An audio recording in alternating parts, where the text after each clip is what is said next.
한국의 길거리 음식 떡볶이가 푸드씬을 장악하고 있다. 얼마 전 미국의 어느 음식 전문 매체에 올라온 기사 제목입니다. 기사 제목이라는 게 어느 나라의 매체나 조금은 과하게 짓는 경향이 있긴 합니다만, 그럼에도 불구하고 해외에서 떡볶이를 조명하는 기사가 쏟아지고 있다는 건 참 인상적입니다. 언젠가부터 한식의 주목도가 올라가는 것뿐만 아니라 일부러 찾아서 먹어보는 빈도도 늘어나는 것을 확인할 수 있는데요.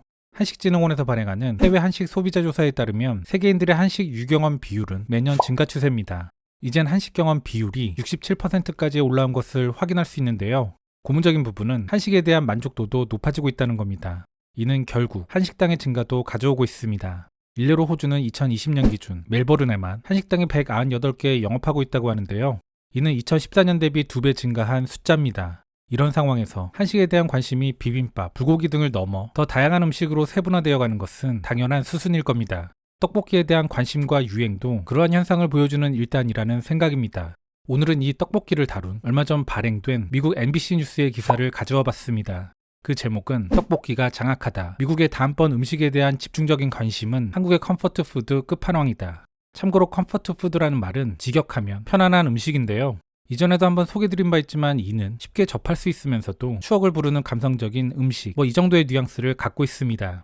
미국은 마카로니 앤 치즈, 영국은 피시 앤 칩스 같은 음식들을 들 수 있을 겁니다. 한국인들에게 가장 좋아하는 길거리 음식이 무엇인지 물어본다면 아마도 그 리스트의 맨 위에는 떡볶이가 있을 것이다. 떡볶이는 쫄깃한 떡에 끈적한 고추장 소스를 입힌 음식.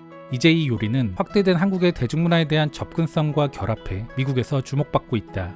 코스트코 등의 전국 대형마트에 떡볶이가 입점하기 시작했고 온라인 판매도 급증하며 또한 떡볶이 전문점도 늘어나고 있다. 물론 여기에 방탄소년단이 일조한 순간도 있었다. 방탄소년단의 지민이 서울의 한 시장에서 떡볶이를 먹는 모습이 포착되면서 떡볶이가 SNS에서 유행 아이템으로 떠오르기도 했다. 떡볶이는 세서미 스트리트의 첫 번째 아시안 캐릭터인 지영이 좋아하는 음식이기도 하다. 참고로 세서미 스트리트는 1969년 처음 방송된 전설적인 어린이 대상 프로로 세계에서 가장 높은 시청률을 기록하는 프로그램입니다. 굳이 우리와 비교하자면 뽀뽀뽀와 비슷한 포지션이라고 보시면 됩니다. 이 프로그램에선 얼마 전 새로운 캐릭터, 그것도 첫 번째 아시안 캐릭터를 출연시켰는데요. 그 캐릭터는 바로 한국인으로 설정된 지영입니다. 오푸드는 지난 2021년 10월 월마트, 아마존을 통해 밀키트 떡볶이 판매를 시작했다.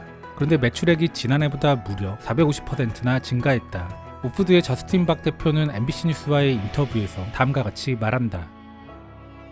온라인 플랫폼에서 우리의 베스트셀러 제품은 항상 고추장이었습니다. 하지만 이제 떡볶이 제품은 1년 만에 빠르게 올라왔습니다. 그는 라이스케이크 카테고리에서 자신의 떡볶이가 1위 베스트셀러가 되면서 인기 있는 서양 스낵을 종종 앞질렀었다고 덧붙였다. 새로운 고객들이 이 컴포트 푸드를 발견하면서 유입되더라도 떡볶이가 지닌 감성적 가치는 한인 2세들 사이에서 사라지진 않는다. 더 코리안 비건이라는 요리책을 쓴 한인 2세 조앤리 몰리나로 씨는 말한다. 제 가장 오래된 기억 중 하나는 대략 9에서 10살쯤 여름철에 한국에 있을 때입니다. 당시 제 사촌들은 집 바로 옆 가게에 저를 데려갔는데 저는 단지 매워서 울기만 했던 기억이 납니다. 이는 많은 한국계 미국인들이 겪는 통과 의례라고 생각합니다. 결과적으로 지금은 그것의 인기가 폭발했습니다. 제가 운영하는 블로그에서도 그래요.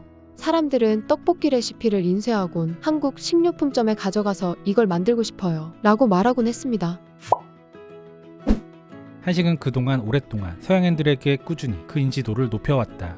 비빔밥은 2009년 초 기네스 펠트로가 가장 좋아하는 한식으로 유명해지기도 했다. 도심지 한국식 바베큐 식당에 긴 줄을 서 있는 모습도 종종 볼 수 있다. 다만 먹는 것이 이야기의 중요한 플롯이 되기도 하는 것이 한국 엔터테인먼트다.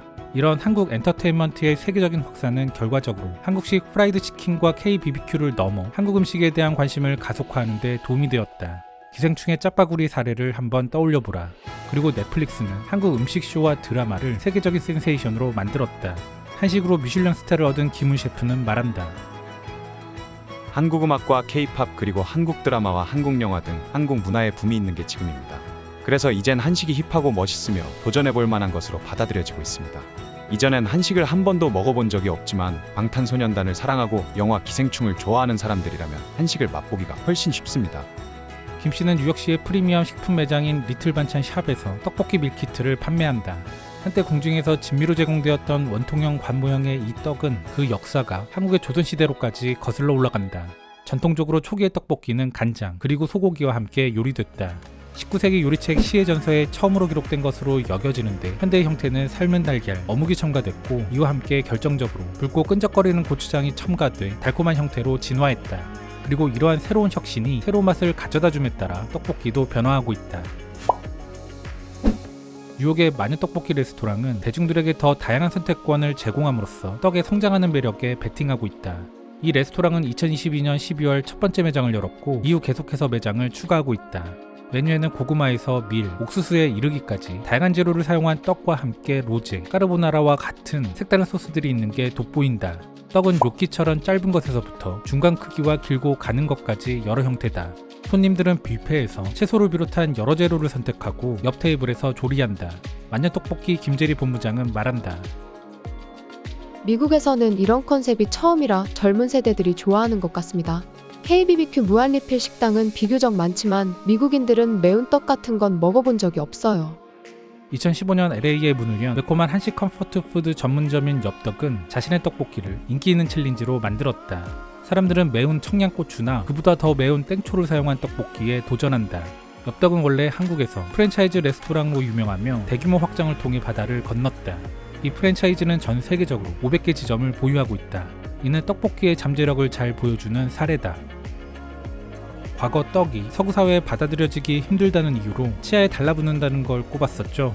그런 낯선 식감을 개선해 현지화해야 한다는 식의 소위 한식 전문가들의 칼럼들을 많이 봤던 기억도 개인적으로는 갖고 있는데요. 지금은 그런 식의 칼럼을 찾기 힘든 걸 보면 격세지감이 느껴집니다. 그러고 보면 어떤 분야도 마찬가지지만 음식도 너무 디테일하게 미시적으로 접근하면 오히려 오류를 범하게 되는 것도 같습니다. 디테일한 그 하나하나는 맞을지 몰라도 말이죠.